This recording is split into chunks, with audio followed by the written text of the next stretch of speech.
Hello everyone, in this video I'm going to walk you through how to turn off thread notification in Instagram.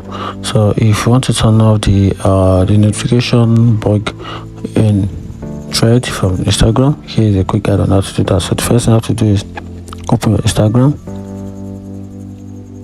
and for you to be able to delete this thread notification or turn it off on Instagram, you have to go back to the home page. Then on this love button, tap on it, then you locate any thread notification from there, then you drag to the left,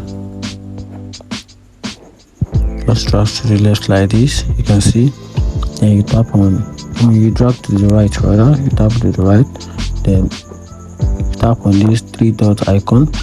Then from here, then you turn off notification for this particular thread notification on Instagram, and that is how to turn off thread notification in Instagram. If you find this video helpful, turn on the notification button and subscribe for more. Thank you.